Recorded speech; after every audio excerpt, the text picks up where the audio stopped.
आते हैं अपने लास्ट टॉपिक पे और बहुत इंपॉर्टेंट टॉपिक पे, कोऑर्डिनेशन।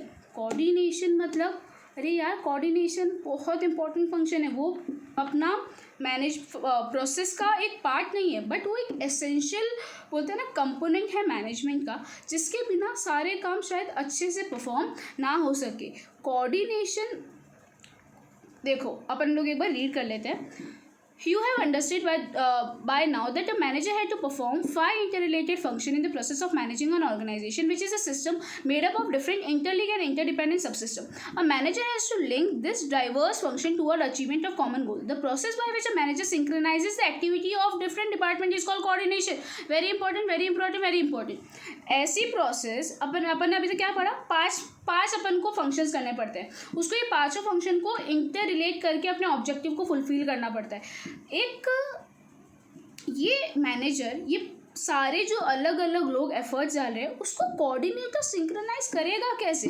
एक मैनेजर ये जो अलग अलग एफर्ट्स है उसको सिंक्रोनाइज करने के लिए क्या यूज़ करता है, कोऑर्डिनेशन यूज़ करता है। देखो, the process by which management synchronises the activity of different department, अलग अलग डिपार्टमेंट की एक्टिविटी को जो सिंक्रोनाइज करने का काम करता है उसको हम बोलते हैं कोऑर्डिनेशन। वापस, the process by which a manager synchronises the activity of different department is known as coordination. Okay, coordination is that force, coordination वो फोर्स है जो सारे फंक्शन को एक दूसरे से एक थ्रेड में बांध के रखती है। कोऑर्डिनेशन को मैनेजमेंट से सेपरेट ऐसे माना नहीं जाता, बट ऐसे वो है सेपरेट, पर ऐसे अपन मान नहीं सकते क्योंकि वो एक एसेंस है मैनेजमेंट का। उसके बिना शायद अपना गोल्स अचीव होना थोड़ा मुश्किल हो सकता है। ठीक है, द प्रोसेस, अब ये एक बार यहाँ पे आ जाएगा। ये सब मैंने तुमको बता दिया कि इंडिविजुअल के एफर्ट्स को ग्रुप एफर्ट में कन्वर्ट करवाने में अपन को कौन हेल्प करवाता है, कोऑर्डिनेशन हेल्प करवाता है। ठीक है, एक बार देख लेते हैं। अब ये लास्ट पैराग्राफ देख लेते हैं। The process of coordinating the activities of organization begin at the planning stage. Coordination है ना, प्लानिंग से ही चालू हो जाता है। प्लानिंग से लेके कंट्रोलिंग तक सारे स्टेजेस में तुम लोगों को कोऑर्डिनेशन चाहिए होता है। ठीक है, प्लानिंग का काम है प्लान करना, ऑर्गेनाइजिंग का काम है ऑर्गेनाइजिंग करना, स्टाफिंग का काम है स्टाफ करना, डायरेक्टिंग का काम है डायरेक्ट करना, और कंट्रोलिंग का काम है कंट्रोल करना। ठीक है, ये अपन ने यहाँ तक कंट्रोलिंग तक पढ़ा। इसके बाद ये क्या बोले, it is through the process of coordination that a manager ensures orderly arrangement of individual and group have to ensure unity of action and realisation of common objective. क्या बोल रहे हैं, कोऑर्डिनेशन के द्वारा ये जो अपना मैनेजर है ये सारी एक्टिविटी को कोऑर्डिनेट कर पाता है और अपने ऑब्जेक्टिव को फुलफिल करवा पाता है। ठीक है, coordination therefore involves synchronization of different activity or efforts of the various unit of organization. This provides the requisite amount, quality, timing and sequence of effort which ensure that planned objects are achieved with minimum।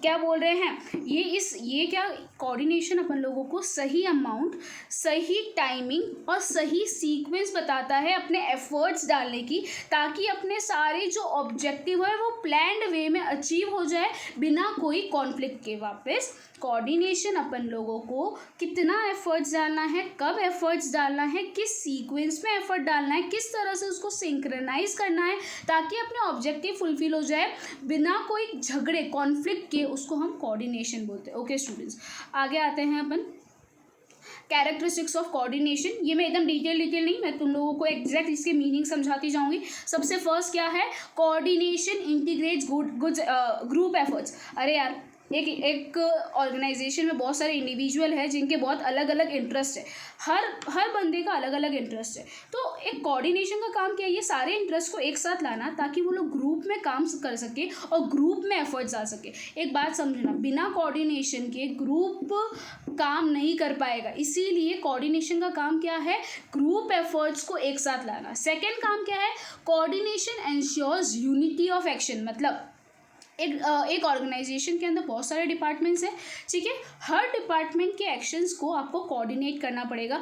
Her department के जो function है उसमें अगर unity लाने के लिए आपको कौन चाहिएगा, कोऑर्डिनेशन चाहिएगा। एक बार इसको रीड कर लीजिए। The purpose of coordination is to secure unity of action in the realisation of common purpose. It act as a binding force between the department and ensure that all action is aim at achieving the goals of the organisation. समझे, इसका काम क्या है कि अलग अलग department का जो काम है उसको एक साथ लेके आके अपने गोल्स को अचीव करे।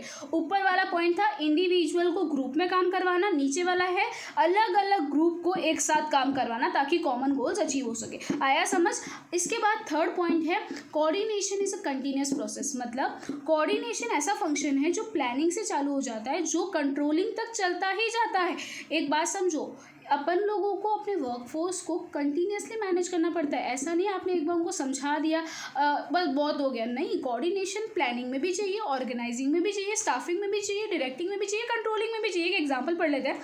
Smita plan her Diwali collection in the month of June itself. She has to then ensure there is adequate workforce and continuously monitor whether the production is proceeding according to plan. Her marketing department also has to brief in time to prepare the promotional and advertisement campaigns. क्या बोल रहे हैं?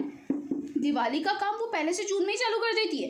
उसको उसमें देखना पड़ता है कि क्या मेरे पास अवेलेबल वर्कफोर्स है कि नहीं, क्या मेरी मार्केटिंग स्ट्रेटेजी होगी।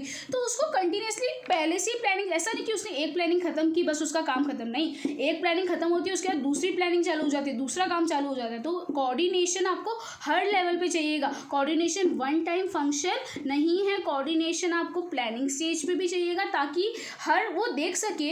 यहाँ पे सुहासनी वाले में अपन क्या देखेंगे, उसको किस में कोऑर्डिनेशन चाहिएगा, वर्कफोर्स में कोऑर्डिनेशन चाहिएगा, मार्केटिंग टीम में कोऑर्डिनेशन चाहिएगा और रिसोर्सेज में कोऑर्डिनेशन चाहिएगा। अगर ये तीनों कोऑर्डिनेटेड रहेंगे तो उसका काम भी क्या होगा, कंप्लीट होगा। और ये तीनों अलग अलग लेवल है तो उसको कंटिन्यूसली काम करना पड़ेगा तो जाके कोऑर्डिनेशन अचीव हो पाएगा। तो कोऑर्डिनेशन क्या है, कंटिन्यूस प्रोसेस है। उसके बाद coordination is all pervasive function. मैंने ऑल परवेसिव का मतलब समझाया, हर जगह होता है। Coordination her level of management पे चाहिए। अगर कोऑर्डिनेशन एक लेवल पे भी मिसिंग है ना तो दिक्कत हो जाएगी। जैसे सबसे पहले आता है परचेज टीम, फिर आती है प्रोडक्शन टीम, फिर आती है मार्केटिंग टीम, फिर आती है sales team.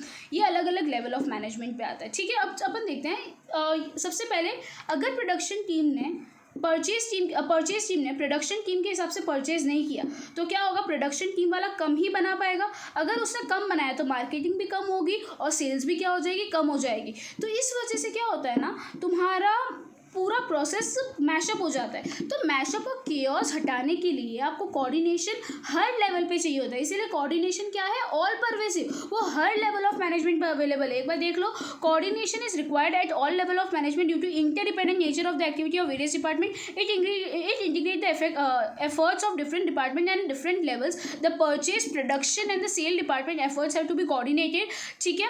The purchase department is responsible for procuring fabric. This then become the basic activity of production department, ठीक है।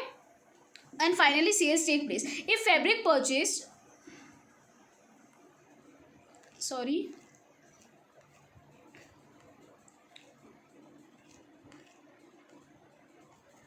कहाँ थे अपन, फैब्रिक परचेज, ठीक है। क्या बोल रहे हैं कि अगर फैब्रिक जो परचेज किया है, अगर जो फैब्रिक परचेज किया है अगर वो इन्फीरियर क्वालिटी का है तो आपका परचेज की क्वालिटी, आपका जो प्रोडक्शन है उसकी क्वालिटी भी खराब हो जाएगी, आपका सेल्स भी कम हो जाएगा। तो ये सब के बीच में कोऑर्डिनेशन लाना बहुत ज़्यादा ज़रूरी है। इसीलिए हर लेवल पे आपको क्या चाहिए, मैनेजमेंट चाहिए। कोऑर्डिनेशन किसकी रिस्पॉन्सिबिलिटी है, मैनेजर्स की रिस्पॉन्सिबिलिटी है। टॉप लेवल को अपने सबऑर्डिनेट के साथ कोऑर्डिनेट करना पड़ेगा, सबऑर्डिनेट के, ठीक है।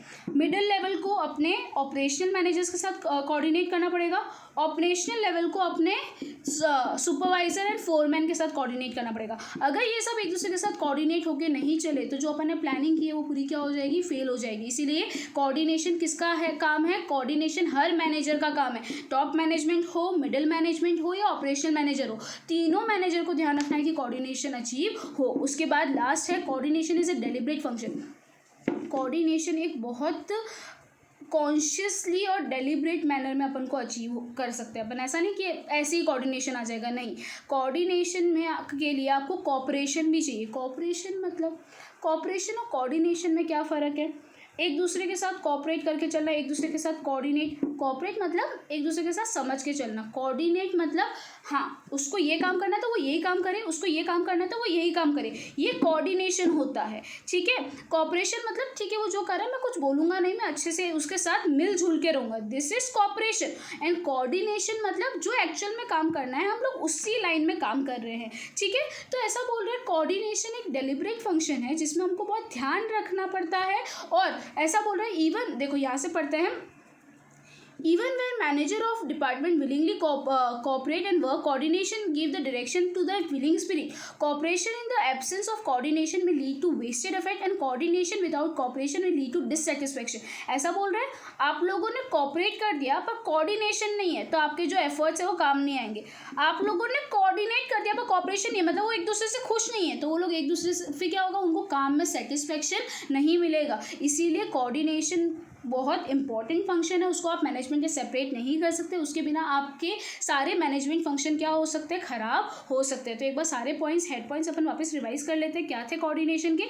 सबसे पहले ग्रुप एफर्ट्स पे फोकस करता है. सेकंड यूनिटी ऑफ एक्शन लाता है. थर्ड कंटिन्यूस है, ऑल परवेसिव है. सारे लेवल ऑफ मैनेजमेंट को मैनेजर को इस पर ध्यान रखना पड़ता है. और लास्ट पॉइंट क्या था? डेलिब्रेट प्रोसेस है. उसको अपन को बहुत ध्यान से कॉन्शियसली अचीव करना पड़ता है. ओके स्टूडेंट्स, लास्ट पे आते हैं इंपॉर्टेंस ऑफ कोऑर्डिनेशन पे. What do you mean by? ये जो कोऑर्डिनेशन की डेफिनेशन है अपन ऊपर वाले पैराग्राफ में ऑलरेडी पढ़ चुके हैं. ठीक है, एक बार इंपॉर्टेंस ऑफ कोऑर्डिनेशन पे आते हैं. कोऑर्डिनेशन की क्या इंपॉर्टेंस है? कोऑर्डिनेशन के बिना मैंने तुमको समझाया काम करना, गोल्स अचीव करना थोड़ा डिफिकल्ट हो सकता है. सबसे फर्स्ट इंपॉर्टेंस है ग्रोथ इन साइज. होगा क्या? जैसे जैसे आप अपने ऑर्गेनाइजेशन में आगे बढ़ते जाएंगे आपकी साइज़ इंक्रीज़ होगी ऑर्गेनाइजेशन की. अगर ऑर्गेनाइजेशन की साइज़ इंक्रीज़ होगी तो एम्प्लॉयज़ भी इंक्रीज़ होंगे. अगर एम्प्लॉयज़ भी इंक्रीज़ होंगे तो बहुत सारे इंडिविजुअल आएंगे. सबके काम को कोऑर्डिनेट करना कितना दिक्कत हो जाएगा. इसीलिए कोऑर्डिनेशन बहुत ज़रूरी है. इतने सारे इंडिविजुअल जब हो जाएंगे, इतने सारे इंडिविजुअल, हर इंडिविजुअल का अलग बैकग्राउंड होगा, उसका काम करने का तरीका होगा, वो कोई सिचुएशन को अलग तरीके से अप्रोच करेगा, उनका रिलेशन कुछ और होगा. तो उसको ये इंश्योर करना कि ये सारे लोग जो अलग अलग जगह से आ रहे हैं वो लोग एक कॉमन गोल के लिए काम कर रहे हैं. तो हमको क्या चाहिएगा? कोऑर्डिनेशन. तो कोऑर्डिनेशन कब चाहिए? जब अपना साइज़ बहुत ज़्यादा ग्रो हो जाए. तो उस टाइम पे अपन लोगों को इतने सारे इंडिविजुअल जिनकी नीड्स इतनी अलग है, जो लोग इतने अलग बैकग्राउंड से आ रहे हैं, उसका अपन को ध्यान रखना पड़ेगा. इसीलिए अपन को कोऑर्डिनेशन चाहिएगा. सेकेंड पे आते हैं फंक्शनल डिफ्रेंसिएशन. ठीक है, एक ऑर्गेनाइजेशन में अलग अलग डिपार्टमेंट है. हर डिपार्टमेंट अलग अलग लेवल पे काम कर रहा है. हर डिपार्टमेंट का अपना अपना कुछ गोल है. ठीक है, सेल्स डिपार्टमेंट क्या बोलता है कि मेरे को सेल्स इंक्रीज़ करने के लिए 10% डिस्काउंट देना है.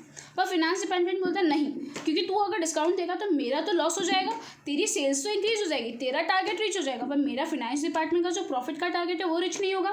तो अब यार हर डिपार्टमेंट एक दूसरे से इस तरह से झगड़ा करने लगे तो किस तरह से मैनेजमेंट में काम होगा, किस तरह से ऑर्गेनाइजेशन में काम होगा. तो इसलिए फंक्शनल डिफ्रेंसिएशन में मतलब फंक्शन, हर डिपार्टमेंट के जो फंक्शन इतने डिफरेंट है तो उसमें अपन को बहुत ज़रूरत है क्या? कोऑर्डिनेशन लाने की. तो एक बार इसको रीड कर लेते हैं. Functional differentiation. Function of an organization are divided into department, division and section. In an organization, there are many separate departments of finance, production, marketing, human resource. All these departments may have their own objective and policies and their own style of working. For example, marketing department objective.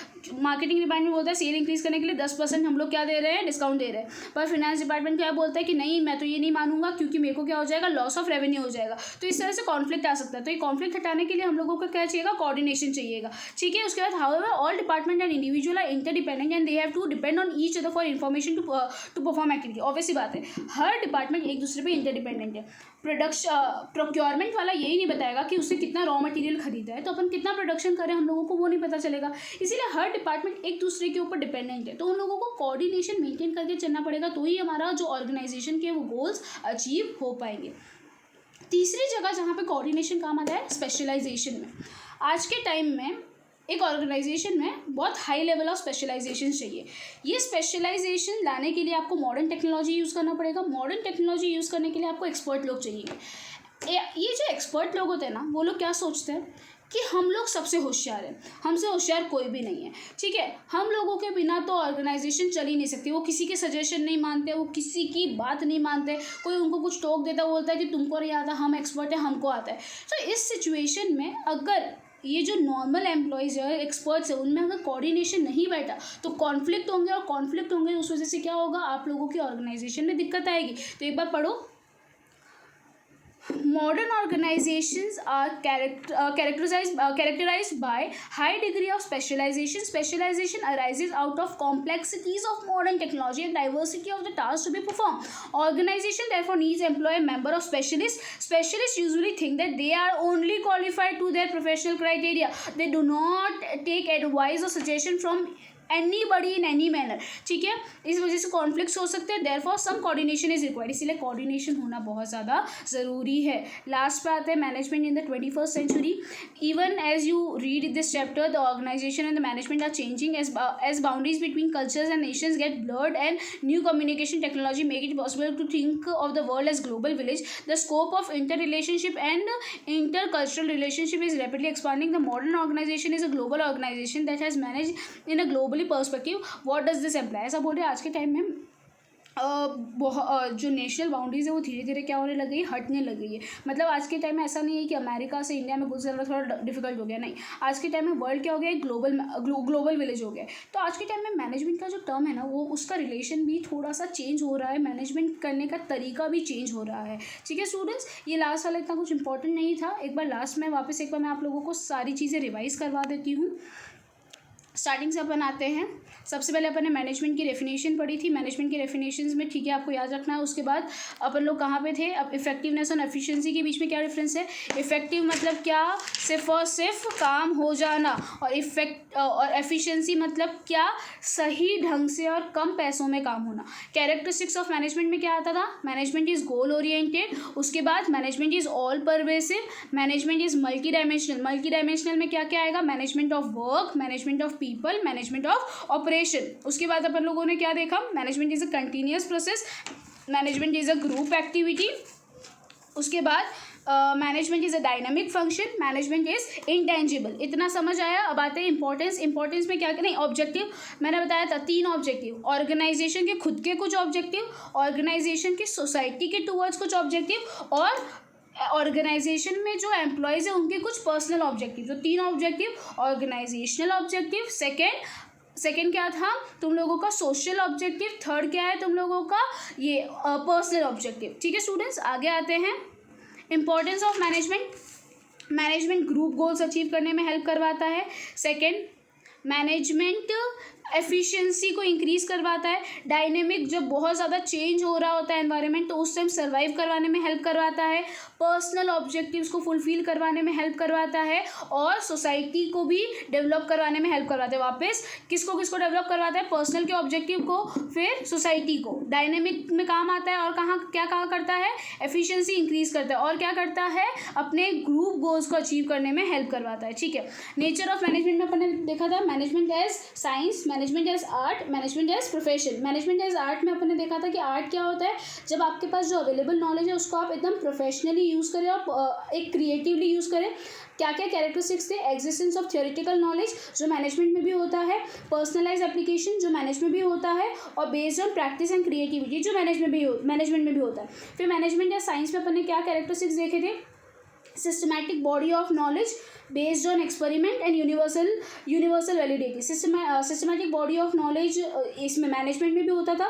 Principle based on experiments, पर यहाँ पे जो experiment है उसका result हर condition में same रहता है. पर मैनेजमेंट में क्योंकि ह्यूमन पे मैनेजमेंट बेस्ड है इसीलिए हर ह्यूमन से ह्यूमन तुम्हारा मैनेजमेंट प्रिंसिपल वेरी करेगा. ठीक है. तो सेकंड वाला पॉइंट इतना ये मैनेजमेंट में नहीं आता. यूनिवर्सल वैलिडिटी, मैनेजमेंट प्रिंसिपल हर जगह यूनिवर्सली एप्लीकेबल नहीं है, जबकि साइंटिफिक प्रिंसिपल हर जगह यूनिवर्सली एप्लीकेबल है. ठीक है. अपन ने उसके बाद क्या पढ़ा था, प्रोफेशन क्या होता है, एक वैल्यू. मैंने पूरा सीए का